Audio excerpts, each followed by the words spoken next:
ઝઘડિયા તાલુકાના રાણીપુરા ગામે રેલવે વિભાગ દ્વારા બનાવવામાં આવેલી વરસાદી પાણીના નિકાલની ગટરનું કામ અધૂરું રહેતા સ્થાનિકો હાલાકી ભોગવી રહ્યા છે।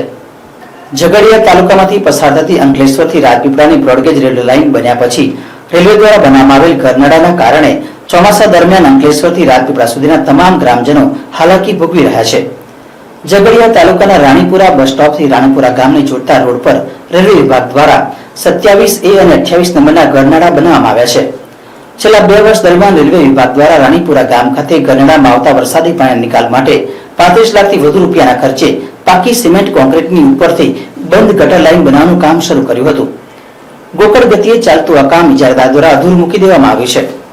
ગટર લાઇનના છેલ્લા છેડાના ભાગે ઘણા બધા સ્થળે બંધ ગટર લાઇન પર જે સાફ સફાઈ માટે જગ્યા છોડવામાં આવી છે તેના ઢાંકણ પણ બનાવવામાં આવ્યા નથી અને છેલ્લા છેડાની કેટલાક મીટરની ગટર લાઇન ખુલ્લી છે તેને બંધ કરવામાં આવી નથી, જેના કારણે આજુબાજુની માટી બધી ગટર લાઇનમાં ચોમાસા દરમિયાન ધોવાઈને પડતી હોય છે, જેના કારણે પાણી આગળ જતું અટકી શકે છે, જેથી ગરનાળામાં તેનો ભરાવ પણ થઈ શકે છે।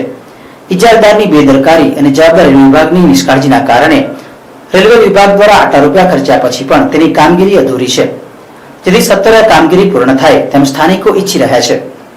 અત્રે ઉલ્લેખનીય છે કે રેલવે વિભાગ દ્વારા અંકલેશ્વરથી ઝઘડિયાની વચ્ચે જેટલા પણ અંડરપાસ ગરનાળા બનાવવામાં આવ્યા છે તેની રેગ્યુલર સાફ સફાઈ થતી નથી, જેના કારણે મોટા પાયે ગટરમાં કાદવ કીચડનો ભરાવ રહે છે તથા ગરનાળાના વિભાગનો આરસીસી રોડ પણ સતત પાણી ભરાઈ રહેવાના કારણે ખૂબ જ ખરાબ હાલતમાં આવી ગયા છે।